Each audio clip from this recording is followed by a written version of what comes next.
folks, I'm Papa Boris, and in this video I'm going to begin a playthrough series on Bad North on hard difficulty to illustrate some of the strategic nuances of the game. Let's keep level restarts on and play on hard. There's also very hard, but I'm not very good, so we'll be sticking to hard, and maybe if that goes well, we'll do very hard. Let's talk about how we start. So I'm going to show, you can start with a lot of different strategies. You can even beat the game on hard starting with nothing if you wanted to, but I'll showcase two of the more well-known strategies in Bad North that are very effective on your starting commanders. So the first is we are going to grab the Philosopher's Stone. This is an item that generates additional gold. To be super specific, you generate extra gold if the commander is alive at the end of a mission and the mission was successful. If that commander participated in the battle and it was successful and that commander is alive, then you generate 1 additional gold. You can also upgrade this to make it generate 2 gold and upgrade it again to make it generate 3. Now, you might say, wait, that seems bad because marginally speaking, like if you're at the 2nd level and you pay 9 for the 3rd level, you're paying 9 to get 1 additional coin per battle. That'll take like 9 battles just to get it back. And yes, that's why the obvious combo for this is to pair it with the Collector trait. Oopsie, hang on, let me actually equip it. You have to equip your trait and your item in separate interfaces. I don't know why this is. Oh, okay, you have to turn one on and then click on it. It's weird. The Collector trait makes it so that item upgrades are 50% cheaper. It does round up, but still, that makes it so that this thing upgrades for 3 and then for 5. So our strategy is going to be just to get that right away and start generating 3 extra gold for every battle that Felix is in. For gem up, we're going to take the Ring of Command. What this does is it increases the size of a squad from 9 to 12, and you can upgrade it to increase it to 16. Now, this is very good, because even though your melee characters can't all fight, like when there's 12 of them, there's just like too many things and not enough physical space, you're not necessarily increasing your power at the beginning, but it means that some of your squad can die without losing power. Like if you start with a normal 9-person squad and then 3 of them die, you're down to 6, they are gonna do less damage. But if you start with 12 and then 3 die, you're still at 9. So that's the real value of this, is that you keep your power even after units die from the squad. It's kind of like getting free refreshes up front without having to spend all that time sitting in a house. But of course, if you combo this with being an archer, then you get a benefit on 2 angles. If some of your archers die, you still keep the power, but also archers shoot at range. So this thing with the archer class is just a very famous combo, and it is a really, really strong squad. Now we're going to pair that with, there's a lot of different things you could take. Honestly, a lot of choices are good. Fleet of Foot so that you can shoot down 1 boat and quickly get to another boat. You can take Popular to get another archer just to go completely crazy with it. If you like up skills, you can do this to make your skill upgrades cheaper. If you want, you can take this so that you replenish in a house quicker in case something bad does happen. If you like cooldowns, I don't actually like the archer ability cooldown, but if you do, you can use it more often with this. There's just a lot of really, really good stuff. I'm going to grab heavy weapons. So this makes it so that your archers stun and knock back enemies more often.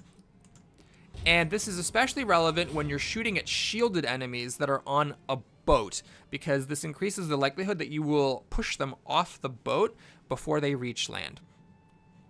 All right, now the disadvantage of this start is that Felix is not at all better at combat than a regular vanilla militia, because neither his ability nor his item actually helps him, kill anything more quickly. But we do compensate for that slightly because our future archery squad has 3 extra militia in it. So even though we are playing on hard difficulty, we should be okay for these first couple of levels. The strategy is to, be frisky and hopefully not suffer for my insolence. I am going to be trying to upgrade the Philosopher's Stone as soon as possible and start raking in the extra cash so that we can get as quickly as possible to the point where we can take on multiple islands in a turn. Now, sacrificing a few islands is okay. I am completely fine with letting a few islands fall to the barbarian hordes, but hopefully we get to a point not too long after starting, where we are not losing any islands to the barbarians at all, and are just picking up, you know, 2 and eventually maybe even 3 islands in a single turn. Then we're gonna have a bunch of money to upgrade all of our squads as much as we want, and, you know, triumph. All right, so we got our 6 coins from the starting island. This is random, by the way. It's actually pretty good to get 5 at the start. I don't believe it's always guaranteed to get 5. And the fact that this is 6 is actually pretty darn good. Let's go ahead and get our archers going. The reason for this, by the way, is that Gemma with the Ring of Command is going to be archer guaranteed. But Felix can actually be anything. He can be...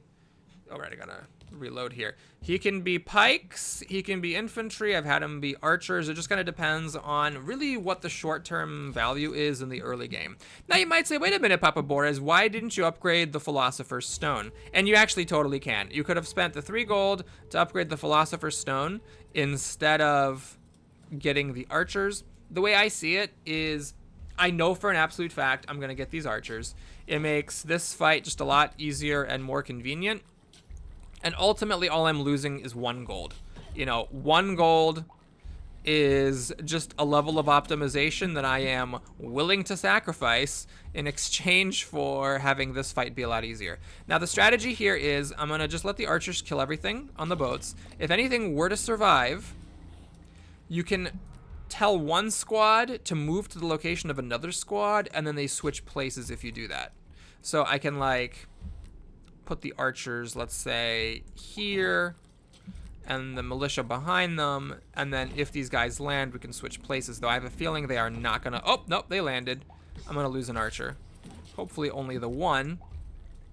It's fine. 11 archers is still a very goodly amount of archers, and we can cross through this narrow passage if these militia actually land. Yep, and so we do this, and still lost an archer. The enemy, the units here, they do kind of have a mind of their own. You can tell them to move, but if they're like, I want to kill somebody, you know, they'll go after them if they're in range and feel like doing it. Okay, so we got that done. Now we need to reload. And we gotta go to Sark. This is very important because we need to find out who these mystery enemies are. I'd like to do that before upgrading Felix, because if it's swords or archers, or sorry, shields or archers, you know, like if it's archers, I'm more inclined to upgrade him to infantry, whereas if it's shields, I'm more inclined to upgrade him to pikes, and given a good layout, I can solo a level. I know there's a lot of ifs here, but for example, Brisset, if there's only one way up to this main hill, and there's no archers on this level, then I can make Felix a pike, and he can solo it. We can sacrifice the house down here and get 5 coin, of course, plus the Philosopher's Stone, and hopefully use the other 2 commanders to like take Herringholm, which has only the basic sword guys on it. So let's go ahead now and upgrade the Philosopher's Stone. We are sadly, oh my god, we're 1 gold shy of being able to upgrade it twice, but I'm okay with it because if I had gotten that 1 gold from upgrading the Philosopher's Stone before Fraggle and made 2 extra gold there, so I'd have 5 now, and then I could upgrade this. The issue with that is then I'd have 2 militia going into this fight, which you can do. You could absolutely beat this. There is a commander on this island, Deirdre, so I could have done it, but if these are archers, then it would have been really annoying. So again, I sacrificed 1 gold. Apparently now I have sacrificed 2 gold in exchange for convenience. And of course we have archers. I always hope for shields. I always hope for shields, and it's always archers. Okay, that's not true. Technically, it could be archers or shields, shield guys, as the first thing that you unlock. So I put my archers on high ground. The enemy archer can still get kills, but it's just less likely. Now, with a big boat of guys coming, we're just gonna do this. I don't actually think I need Deirdre to win this, so Deirdre's just sitting there in case something weird happens. What I'm gonna do here is, I'm gonna do this. We'll put my archers back here. Okay, this is a little clumsy. I am gonna move, oh god, Deirdre, these are also archers. Oh, hang on, my guys are just being shot at for no reason. Okay, so I'm gonna have my collector rush in on these archers As soon as that boat lands, and I am gonna, I guess, have Deirdre rush in here. Oh, actually, I don't know. I don't know if I could have won this with just 2 squads. The way that the boats arrived, you know, that does have an effect on things. Because here, the fact that 2 archers landed simultaneously in 2 different places. Okay, I need to do like a pincer. Oh god, I pressed the wrong thing. I made my archers move instead of making my melee characters move. Oopsie. Okay, so my archers are very damaged. I'm gonna go ahead and replenish them. And we'll just use our 2 other squads. Oh my god, that was a sniper shot. Oh lord. Okay, let's pincer. Okay, that was the end, so I guess I didn't actually have to recharge my archers. Well, there's a lot of money on this island. We're getting pretty good luck with the houses on the islands, getting quite a lot of coins. Deirdre! Okay, so now we continue, and I'm very curious to see what Brisset is. Okay, this is perfect. So Brisset is only sword guys, which means that what I'm gonna do is have Gemma and Deirdre go to Herringholm, and Felix will turn into pikes and go to Brisset. Now, you might wonder, why am I upgrading Felix and not Deirdre? And the answer is, it doesn't really matter, but one thing that you need to think about is, who is gonna be my final squad? By final squad, I mean, who are the 4 commanders that you take with you to the extremely difficult final battle? And it's not gonna be Felix, because Felix, you know, has an item and an ability that does nothing to help. And I'd like for it not to be Deirdre either, because Deirdre doesn't have a skill. Like, this commander here has the popular trait, which gives them 1 extra squad mate. It's not like a huge deal, but you know, it's better than nothing. So like, I would rather have a commander like that be in my final squad than a commander that just doesn't have any abilities. So what we're gonna do is, I guess I'll do the difficult thing first. We're going to upgrade Deirdre to infantry and go take on Herringholm. Not Brisset, because this is what I'm going to solo with Felix, the future pike. So we're going to just put Deirdre and Gemma here. I just like to have 1 be my infantry and 2 be my archers. It's just what I like, because you don't see what number corresponds to what squad. And as you can see, as you saw last time, actually, sometimes you can get into trouble making the wrong squad move. Okay, so we are gonna have to split up here. These boats seem to be landing at nearly the same time, unless my archers shoot very accurately. Oh my god, these archers. Okay, they got there. So we're gonna just stick the archers. Actually, I'm just gonna stick them right here. Let's just let them shoot the maximum amount of time. Infantry can take on 3 sword guys. Man, they got some bombs off, Jesus. Okay, hold on. Let's put the infantry right here so they're ready to switch with the archers. And now, do it a little bit early because the archers still shoot when they come back. Okay, now the archers are going to go... Where's this boat landing? I actually can't tell where this boat is landing. I think here? Geometry, not a strength of mine, clearly. All right, so we gotta kill this little group with my infantry. We're gonna get some grenades off. See, these guys are extremely aggressive about grenading houses. And now these archers should be able to kill 3 militia, or 3 Sordos, and they can even get here and kill some more Sordos. Let's stick them behind my infantry, and of course you're gonna run off and try to blow up houses. But no can do on that one, mister. This is actually a very lucky start, you know, depending on what the islands are, how many houses there are, what the enemy composition is, you can have an easier or a harder time. And we're going to upgrade Felix to pikes and have a fun little level. This is the being a dick strategy. Whoever lives in this house, sorry, you lose your house.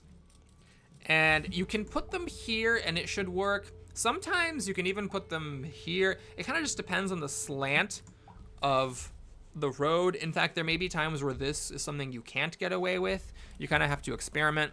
This is why I play with restart levels. If it turns out that's the wrong spot, that's fine. We'll just move them to this spot on the next time. But here we just get to watch. So what we're going to watch is we're going to watch these 3 guys firebomb this house.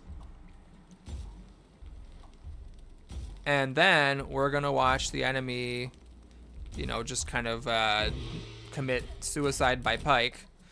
The pikes, when they're in the right position against the right enemy, are so effective. It's just a joy to watch. Like it's just beautiful design. Not like that the developer was the most creative with, you know, the idea of pikes. Obviously, pikes exist in games, but just the way that pikes are implemented is so appealing because they are the strongest unit by far under the right circumstances. However, if the enemy catches you moving, then there's nothing you can do. You can't run away. You can't recover. You can't even take down a few of the enemy before you go down. You are just completely screwed.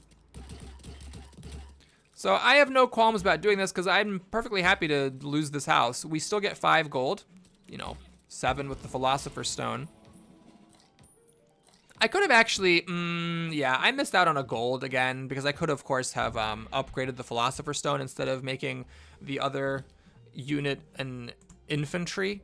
I could have spent that money.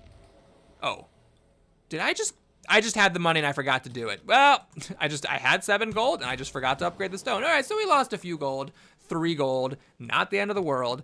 So now we've got these question marks, and those are, I mean, those have to be shield guys, right? They just have to be, because we cannot get any other types of enemies at this point. And of course, if they're not shield guys,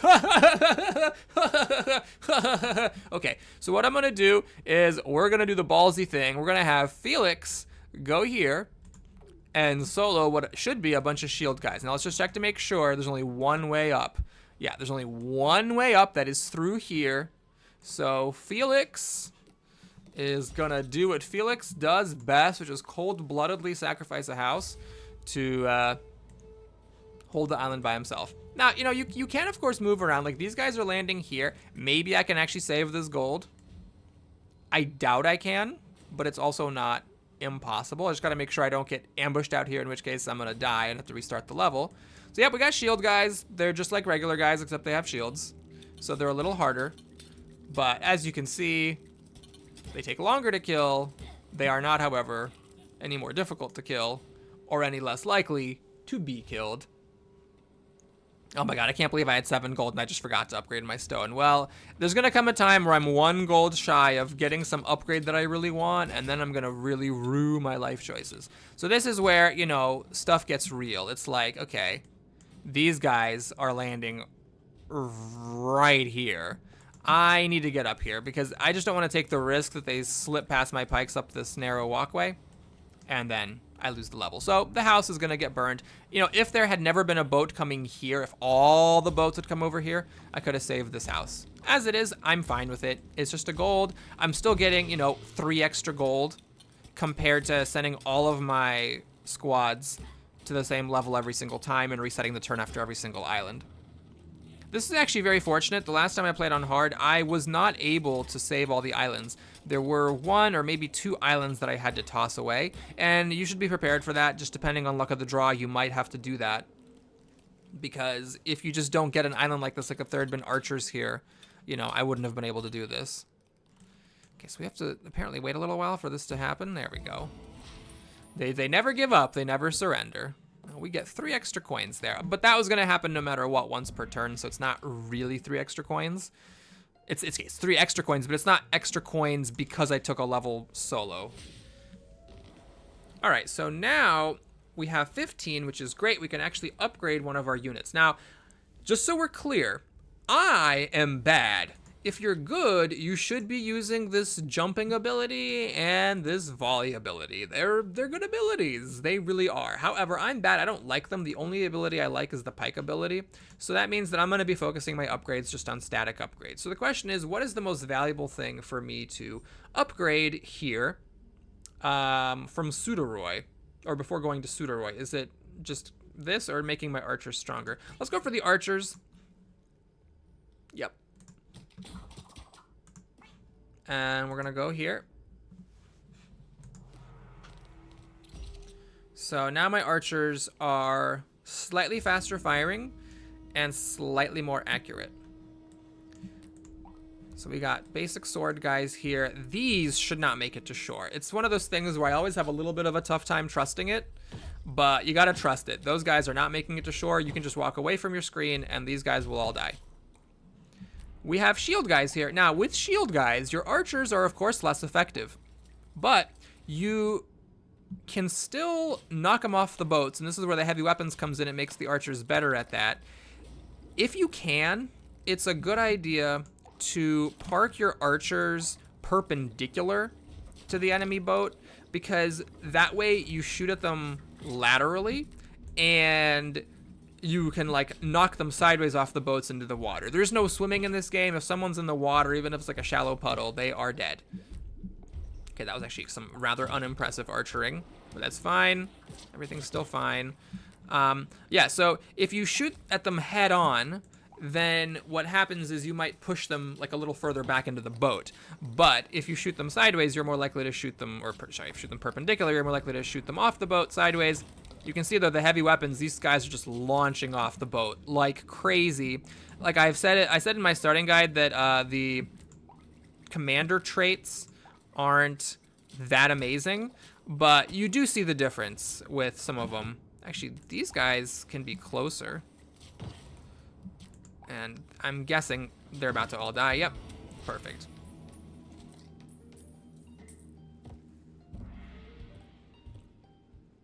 And we got an item here. I'm really curious what that is. The Warhammer, a terrific item. Now here's where we have some tension, because once you equip an item, you cannot unequip it.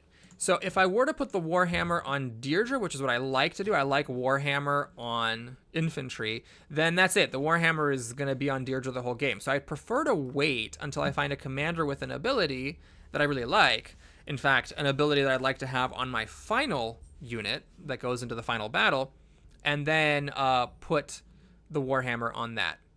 Okay, so here we have a little bit of a tough situation. We got archers and shields and melee guys on a pretty big island. I think I'm still gonna go for it though. Let me just do a quick check on Caldy.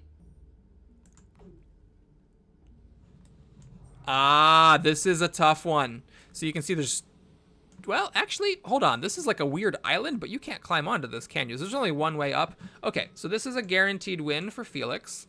We have our local commander. You cannot make the local commander leave. So he's there no matter what. It's a real shame because I would have way rather had him to use on the other fight that I have coming up here. I wonder if I can actually park like this. Oops, that's not right. Like, can I just put my pikes here? Yeah, you can climb down there and you can climb down there. No, let's not dick around. I think the thing is that with the way that this is positioned, I can't like actually attack enemies down the side. We have to kind of stand like this. And I don't know if that's going to be super effective or not. But we have another militia squad in case this is too much for my pikes to handle. So far, so good. This is a lot of guys. So we'll see how that goes. Okay, luckily we got all the shields so we can focus on these guys. And these guys, they just get mowed down. Yeah. Okay, we're fine. The only thing that can possibly happen is these shields. There's 6 of them. It is a lot of shields. If they take a long time for the pikes to clear and another really big boat of sword guys comes up, then I might get overwhelmed. We'll see. By the way, just in case my terminology is confusing, I know these guys have swords, but the basic guys I call sword guys, and these guys I call shield guys. All right, so that's just to define. Then, of course, later on, we get characters that also have shields, but are different. So those are going to be differently named. Oh, boy. Okay, this is a little scary. Getting a little freaky here. I am wondering if I should... You know what? Let's trust the pikes. Trust in the pikes! If they get overwhelmed, we'll have our local militia step in. But I actually do believe that the pikes can handle this. Yeah, partly because they knock these shields off, so there isn't this thing that I'm worried about where like the shields overwhelm them and then like sword guys slip past. I don't even know if that can happen. Yeah, but we got there. Okay, so we got a cool 6 gold there. Well, technically 3. I was gonna get the 3 from the Philosopher's Stone no matter what. And we got Egbert, who is popular, so there's an extra dude in his squad. Is that good enough to put the Warhammer on? I mean, I don't need the Warhammer yet. All right, so we've got some good islands. This is a tough one. It's only 2 gold if I let the bottom level die, but now, as long as Gemma and Deirdre can handle, say, Rock, I can have Militia and Felix handle Bjornholm. Okay, let's see if we want an upgrade. If I had 2 extra gold, I could actually upgrade the Ring of Command and make Gemma really big. As it is, what I'm going to do is upgrade Deirdre. Even if Deirdre is not in my final squad, I am perfectly happy to upgrade her because we're getting all the islands. You can totally just play this game pressing end turn after every single battle and only taking 1 island per turn. Like, even on hard difficulty, you can win doing that. The reason is that if you do that, it's probably because you're only upgrading, you know, your 4 final squads, and you're not spending money upgrading other squads. Me, I'm gonna, you know, have a lot of squads upgraded, but only 4 are going to make it in the final battle, so a lot of my upgrades are going to be for squads that are only temporarily used. And that's fine. I do believe you still make more money overall that way, and you have more flexibility. Like, you have multiple fully upgraded squads, so there's flexibility as to what to take in a different battle. Some battles you might take 2 pikes, some you might take 1 pike, you know, some you might take 2 archers, some you might take 1, that sort of a thing. Oh, there's archers in this level, okay. So what I'm gonna do against the archers is just give high ground to mine. This way, theirs are less likely to hit mine, and the infantry, especially when you upgrade them once, are very resistant to enemy archers. They just sit there behind their shields, and the enemy archers will get kills. They do a little bit of damage, but it's not super effective. I need to get my archers down to start shooting against these shieldos. And you'll notice I'm not putting them right in front. I'm trying to slant as much as possible to maximize the opportunity to push them out of the boat. That's a lot. So, like, would that have happened if I didn't have the heavy weapons trait? I don't know. Heavy weapons being the one that makes them stun and knock back more. I don't know exactly how much it makes a difference. I just know it makes some difference, so that is my personal preference for my Ring of Command archer squad. Oh, wow, that was aggressive. These guys are good at popping off shots, my lord. All right, well, we got there. Another good chunk of change. Oh, this is another 7 gold island. There's a lot of lucrative islands here, and we're not missing any. So I feel very good about our early game luck. Really just waiting for a commander with a trait that I want to have in the final battle. There's a few of those. But for now, we'll take a break. Thanks so much for watching, everybody. Hope you enjoyed it. Please like and or subscribe, and I'll see you again soon. Take care.